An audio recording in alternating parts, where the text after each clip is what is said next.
السلطان. بسم اللہ الرحمن الرحیم. اللہ تبارک و تعالیٰ کے پاکیزہ نام سے آغاز کرتے ہیں جو بہت مہربان اور نہایت رحم والا ہے. اللہ تبارک و تعالیٰ کا بڑا فضل و کرم ہے کہ اس نے قرآن پاک کے بعد روئے زمین پر موجود سب سے صحیح ترین کتاب کی شرح بیان کرنے کا موقع عطا فرمایا، یعنی بخاری شریف، جس کے بارے میں علماء اسلام متفق ہیں کہ قرآن عظیم کے بعد سب سے صحیح ترین کتاب امام بخاری رحمۃ اللہ علیہ کی بخاری شریف ہے، اور اس کی حدیثوں کا سننا سنانا یقیناً بہت ہی بڑی سعادت کی بات ہے کہ ایک تو قرآن پہ ہمارا بہت زیادہ اعتماد ہے، اور پھر بخاری شریف جیسی عظیم حدیث کی کتاب اس پر بھی الحمدللہ مسلمان بہت اعتماد کرتے ہیں، اور ہمارے لاکھوں شرعی مسائل اس پاکیزہ کتاب کی پاکیزہ احادیث کے ذریعے حل کیے جاتے ہیں. تو یہ ایک ہماری بھی دیرینہ خواہش تھی کہ قرآن پاک کی تفسیر کا موقع بھی میڈیا پر حاصل ہو اور درس بخاری شریف کا موقع ملے. اللہ تبارک و تعالیٰ نے دونوں خواہشیں پوری فرمائیں. آپ کو معلوم ہے کہ تدبر قرآن کے نام سے ایک الحمدللہ ہم نے پروگرام کیا تھا جس میں پورے قرآن کی تفسیر 3-4 سال میں مکمل ہوئی، اور اب اگر زندگی رہی تو انشاءاللہ ارادہ تو یہی ہے کہ بخاری شریف کی جتنی زیادہ سے زیادہ احادیث ہم کور کر سکیں وہ آپ کے سامنے بیان کریں گے. اور اس میں ہم نے کوئی حدیث بیچ میں چھوڑی نہیں ہے. جس ترتیب سے کتب میں بزرگان دین نے احادیث جمع کی ہیں اسی ترتیب سے ہم آپ کی خدمت میں عرض کر رہے ہیں. تو اس لیے ہماری گزارش ہے جو ریگولر دیکھنے والے ہیں کہ اپنے قیمتی وقت میں سے کچھ وقت نکال کر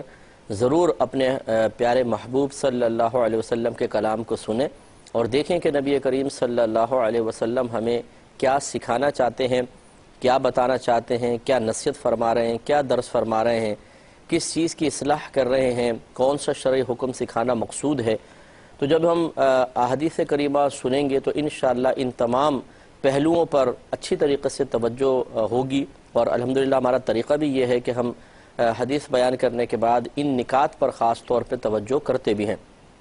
تو اس طرح انشاءاللہ معلومات میں اضافہ بھی ہوگا، اور بار بار نبی کریم صلی اللہ علیہ وسلم کا تذکرہ جب ہوتا ہے تو اللہ کی رحمتوں کا نزول بھی ہوتا ہے،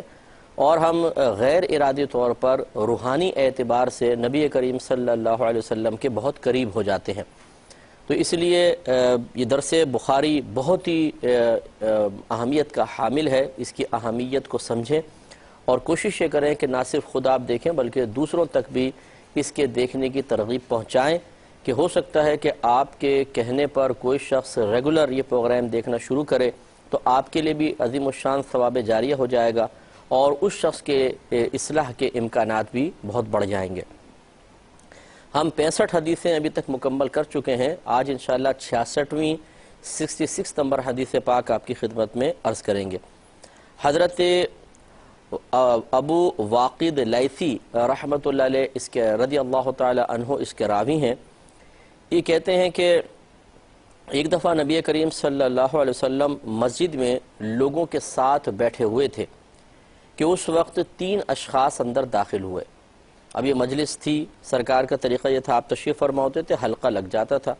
تو 3 اشخاص ذرا دیر سے تشریف لائے. 2 تو نبی کریم صلی اللہ علیہ وسلم کی طرف بڑھ کر آگے آ گئے، اور ایک نے مجلس دیکھی اور چلا گیا. وہ دونوں نبی پاک صلی اللہ علیہ وسلم کے پاس آ کر کھڑے ہو گئے.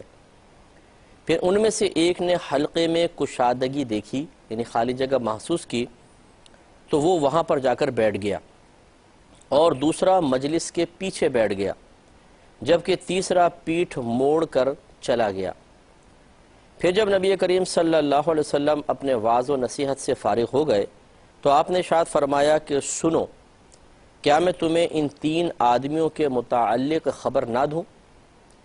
پھر فرمایا ان میں سے ایک نے اللہ تبارک و تعالی کی پناہ لی تو اللہ تعالی نے اس کو پناہ عطا فرمائی، اور دوسرے نے اللہ تبارک و تعالی سے حیا کی تو اللہ تبارک و تعالی بھی اس سے حیا فرمائے گا، اور تیسرے نے اعراض کیا یعنی منہ پھیرا تو اللہ تبارک و تعالی بھی اس سے اعراض فرمائے گا، یعنی اسے اپنی رحمت سے محروم کر دے گا، اپنی رحمت کا رخ اس سے موڑ لے گا. تو دیکھیے اس حدیث پاک سے ایک بات تو یہ معلوم ہوئی کہ نبی کریم صلی اللہ علیہ وسلم صحابہ کرام علیہم رضوان کو واعظ و نصیحت فرماتے تھے، باقاعدہ حلقہ لگتا تھا اور اس میں علم دین سکھایا جاتا تھا۔ ہمیں بھی کوشش کرنی چاہیے کہ ایسے دینی حلقوں میں حاضر ہوا کریں، علماء سے رابطہ رکھیں اور ان کی صحبت میں بیٹھ کر کچھ نہ کچھ سیکھا کریں تاکہ جہالت دور ہو، معلومات میں اضافہ ہو اور ہزارہا برائیوں سے انسان بچنے میں کامیاب ہو جائے۔ یہ ہم نے بارہا آپ کو سمجھایا کہ ایک ہوتا ہے مسئلہ معلوم کرنا اس وجہ سے کہ ہمیں اس کی ضرورت ہے، کوئی مسئلہ درپیش آ جاتا ہے کاروبار کے سلسلے میں، شادی بیاہ کی رسومات کے سلسلے میں، اور کوئی مسئلہ ہوتا ہے پیسے کے لین دین کا، اور ہم اس کیس میں پھنس جاتے ہیں، مصیبت میں پھنس جاتے ہیں، تو ہم سوچتے ہیں اس کا شرعی حل معلوم کیا جائے، تو ہم جاتے ہیں علماء کے پاس اور شرعی حل معلوم کر لیتے ہیں۔ یہ بھی بہت اچھی بات ہے، لیکن یہاں توجہ طلب بات یہ ہے کہ ایک شخص ضرورت محسوس کرتا ہے تو علماء کے پاس جاتا ہے۔ اس کا مطلب یہ ہے کہ جب وہ ریگولر نہیں جا رہا تو وہ یہ سمجھتا ہے کہ شاید مجھے علم سیکھنے کی ضرورت نہیں ہے، اگر ہوتی تو میں علماء کے پاس چلا جاتا۔ یہ ہماری میجر مسٹیک ہے۔ یاد رکھیں کہ ایک شخص تو وہ ہے جس کو معلوم ہے کہ میری کیا ضرورت ہے، بہت اچھی بات ہے، لیکن یہ قابل تشویش بات ہے کہ ایک شخص کو پتہ ہی نہ ہو کہ میری کیا ضرورت ہے اور وہ یہ سمجھ رہا ہو کہ مجھے ضرورت نہیں ہے۔ تو ہمارے مسلمانوں کی اکثریت ایسی ہی ہے کہ ہمیں قدم قدم پر شرعی رہنمائی کی بہت زیادہ ضرورت ہے، لیکن ہم اس ضرورت کو محسوس نہیں کرتے ہیں۔ ہم اس بات پہ توجہ نہیں کرتے ہیں کہ ہمیں خود جا کر علماء کے بیانات سننے چاہیے، خصوصاً اہل علم کی مجالس اختیار کرنی چاہیے، اس کو غور سے سننا چاہیے، تاکہ اس کو سننے کے بعد انسان کو خود بخود احساس ہوتا ہے فلاں مسئلے میں تو واقعی مجھے ضرورت تھی، لیکن مجھے خود نہیں پتہ تھا کہ مجھے اس کے بارے میں ضرورت ہے اور مجھے اس ضرورت کو پورا کرنے کے لیے علم سیکھنا چاہیے۔ تو پھر آہستہ آہستہ انسان الحمدللہ بہت سی مسائل کی ضرورت کو محسوس کر کے ان کا حل حاصل کر لیتا ہے۔ جیسے میں آپ کو مثال دیتا ہوں، بہت سے لوگ ایسے ہیں کہ جب وہ جیسے ہمارا پروگرام احکام شریعت آتا ہے، اس میں ہم مسائل وغیرہ بیان کرتے ہیں، کتنے ہی لوگ ایسے ہیں، بلکہ فیملیز میں کہوں گا ایسی ہیں کہ جب ہم نے طلاق کے مسائل بیان کیے تو انہوں نے رجوع کیا، یعنی وہ اپنی ایک لائف گزار رہے ہیں، بالکل نارمل لائف ہے، بالکل پرسکون لائف ہے بظاہر، انہیں کوئی اپنی شادی سے متعلق، طلاق سے متعلق مسائل معلوم کرنے کی ضرورت محسوس نہیں ہو رہی تھی، لیکن جب انہوں نے طلاق کے مسائل سنے تو احساس ہوا کہ بعض چیزیں ایسی بیان ہو رہی ہیں، یہ تو ہمارے ساتھ بھی ہوا تھا، اچھا ایسا ہوا تھا تو کیا ایسا رزلٹ آتا ہے، تو اس کا مطلب ہے ہمارے ساتھ بھی ایسا ہی ہوا ہوگا۔ تو پھر تشویش پیدا ہوئی کہ اچھا تو پھر ہمیں معلوم بھی کرنا چاہیے۔ جیسے ایک دفعہ ہم نے مسئلہ بیان کیا کہ جس طرح زبان سے طلاق ہو جاتی ہے، ایسے ہی لکھ کر بھی طلاق ہو جاتی ہے۔ تو ایک بہن نے ہم سے رجوع کیا اور انہوں نے بتایا کہ خود لکھا انہوں نے کہ ہم بھی جاہل خاندان سے تعلق رکھتے ہیں، میرے شوہر بھی جاہل ہیں، اور میرے شوہر نے آج سے کم و بیش 20 سال پہلے مجھے زبان سے طلاقیں دی، 3 طلاقیں دیں، اور جب میں نے کہا کہ تو طلاق ہو گئی تو میرے شوہر نے یہ کہہ کر مجھے خاموش کروا دیا کہ بے وقوف تجھے پتہ نہیں طلاق تو لکھ کر ہوتی ہے، زبان سے کوئی ہوتی ہے، تو میں خاموش ہو گئی۔ وہ کہتی ہیں کہ 20 سال بعد ایک ہم نے آپ کا پروگرام دیکھا اور اس میں آپ نے بتایا کہ زبان سے بھی طلاق ہو جاتی ہے، لکھ کر بھی طلاق ہو جاتی ہے، تو آج یہ مسئلہ ہمیں معلوم ہوا، تو پھر ہم نے جدائی اختیار کی ہے۔ اب آپ غور کریں کہ اس کم علمی کی وجہ سے ان کو ضرورت محسوس نہیں ہو رہی تھی، حالانکہ مسئلہ سیکھنے کی ضرورت تھی، لیکن جب انہوں نے سنا تو احساس ہوا کہ ہمیں ضرورت تھی۔ اس کا مطلب ہے کہ انہیں خود اپنی ضرورت کا احساس و شعور ہی حاصل نہیں تھا، اور جب انہوں نے سنا، اپنی ضرورت کا احساس ہوا، تو 20 سال سے لگاتار چلنے والے ایک گناہ کا سلسلہ منقطع ہوا۔ دیکھیں کم علمی عذر نہیں ہے، ہمارا مذہب اسلام مکمل مذہب ہے، اور پھر پاکستان ایک دارالاسلام ہے، بلکہ جہاں جہاں مسلمان موجود ہیں، علماء موجود ہیں، وہاں پر ہم سیکھ سکتے ہیں علماء سے جا کر، تو وہاں جہالت عذر نہیں ہے۔ لہٰذا اگر 20 سال تک وہ 3 طلاق کے بعد بغیر حلالہ وغیرہ کے پروسیس کے ساتھ رہتے رہے تو یہ گناہ ہوتا رہا 20 سال تک، اور گناہ بھی کون سا ہے؟ یہ زنا ہے، اس لیے کہ جب مرد 3 طلاقیں دے دیتا ہے تو نکاح ٹوٹ جاتا ہے، ختم ہو جاتا ہے، اور وہ دونوں میاں بیوی بالکل ایسے ہو جاتے ہیں جیسے روڈ پہ چلنے والے 2 اجنبی، اور پھر ان اجنبیوں کا ساتھ رہنا اور پھر 20 سال گزارنا، اور اس 20 سال میں بچوں کا بھی پیدا ہونا۔ تو آپ غور کریں کہ اگر ایک انسان علم کی ضرورت کو محسوس نہ کرتے ہوئے اس سے روگردانی کرتا رہے تو وہ کس قدر خطرناک مہلکات میں ہلاک کرنے والے امور میں مبتلا ہو سکتا ہے۔ اور یہ ایک کیس ہے، ایسے سینکڑوں کیس ہیں۔ اب شاید آپ کہیں گے کہ جی ہمارے پاس تو ٹائم نہیں ہے، کاروبار بھی ہوتا ہے، نوکری بھی ہے، خاندانی مسائل بھی ہیں، اس کے بعد ہمیں کہاں اتنا ٹائم ملتا ہے کہ ہم باقاعدہ علماء کی صحبت میں جا کر بیٹھیں۔ صحیح ہے، بجا آپ بالکل صحیح کہہ رہے ہیں، اور میں آپ کو یہ بھی نہیں کہہ رہا ہوں کہ آپ کسی دارالعلوم کو باقاعدہ جوائن کر کے، کسی اکیڈمی کو جوائن کر کے مسلسل آپ ریگولر کلاسز اٹینڈ کریں۔ اگر ایسا کر سکتے ہیں تو چلیں، بہت اچھی بات ہے، لیکن اگر نہیں کر سکتے تو آج کل دیکھیں میڈیا ماشاءاللہ بہت اچھا فعال ہے اس سلسلے میں، خصوصاً ہمارے کیو ٹی وی کو آپ دیکھ لیں کہ ہر طرز کا اس میں پروگرام موجود ہے۔ اگر آپ اس میں علم شرعی احکام سیکھنا چاہتے ہیں وہ بھی پروگرام موجود ہیں، اصلاحی آپ بیانات سننا چاہتے ہیں جو ظاہری باطنی گناہوں کی تفصیلات پر مشتمل ہوں وہ بھی آپ کو مل جائیں گے۔ اگر آپ کو قرآن سیکھنا ہے، تجوید سیکھنی ہے، ایسے پروگرام موجود ہیں، آپ ان کو بھی سیکھ سکتے ہیں۔ تو اس لیے اگر آپ کم از کم ایک کیو ٹی وی پہ چلنے والے پروگرام کو اپنا وقت نکال کر آپ دیکھ لیتے ہیں، چاہے وہ لائیو دیکھ رہے ہوں، ریپیٹ میں دیکھ لیں آپ، لیکن آپ کو گویا کہ اس وقت اس عالم کی صحبت حاصل ہے،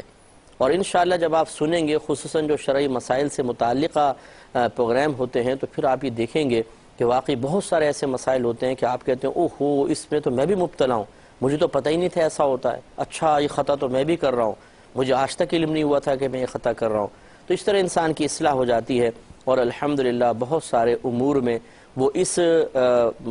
اگرچہ جسمانی لحاظ سے دور ہیں لیکن ایک اسکرین کے ساتھ ایسا رابطہ ہوتا ہے، اس اعتبار سے علماء کی صحبت کی برکت حاصل ہو جاتی ہے اور بہت ساری چیزیں سیکھنے کا موقع ملتا ہے۔ تو ہمارے نبی کریم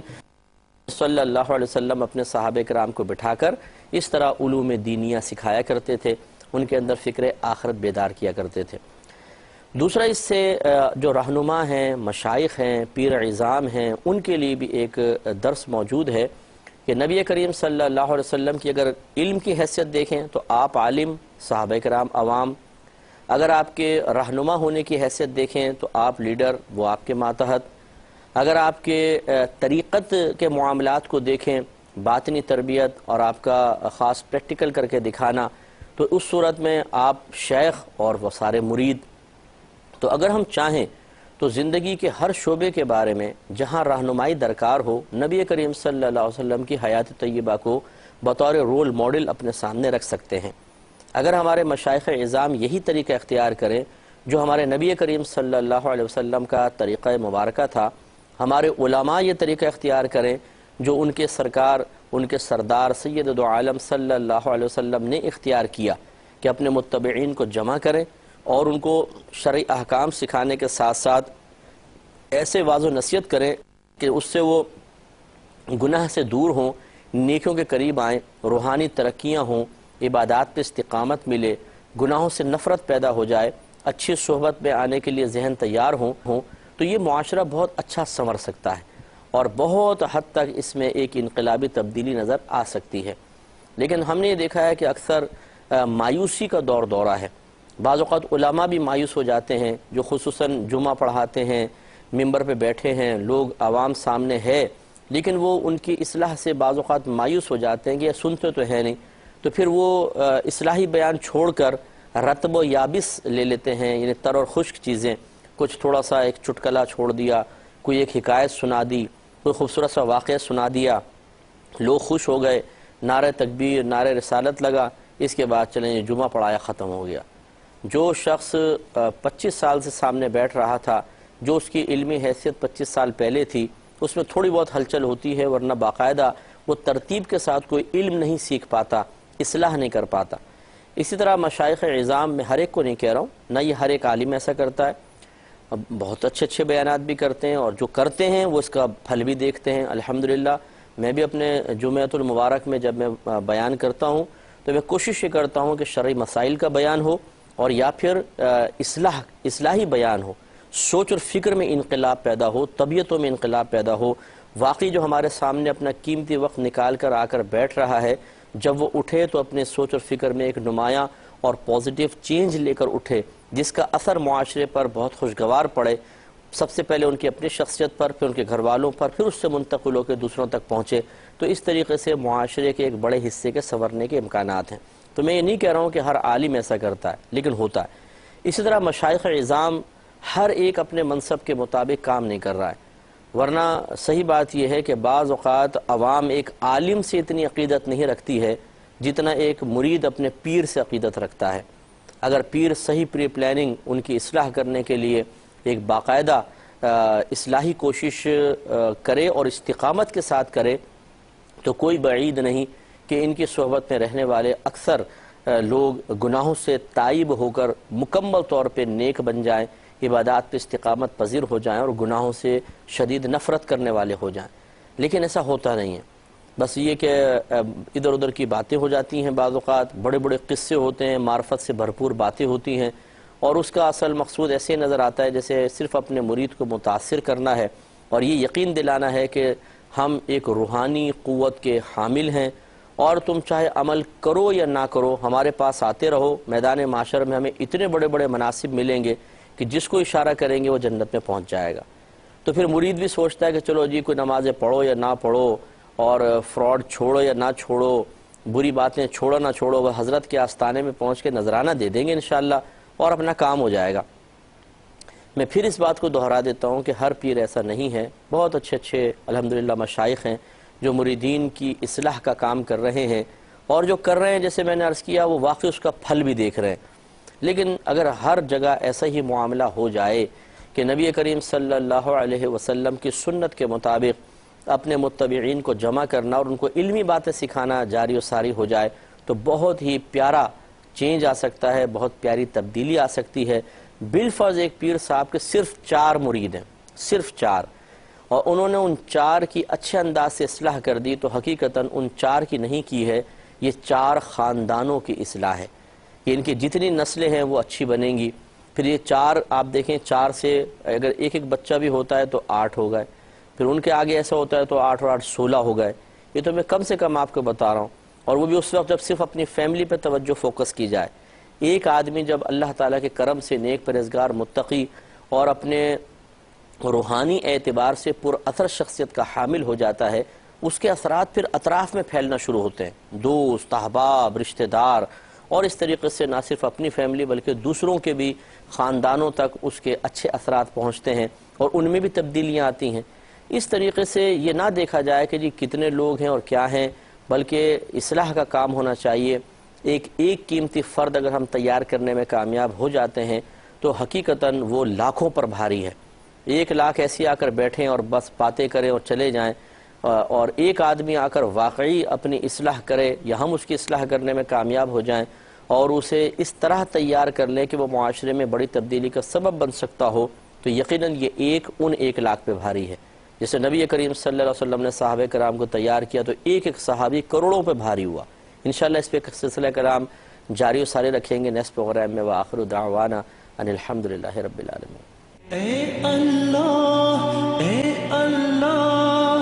دین تیرا ہم پہ احسان تکمیل انسان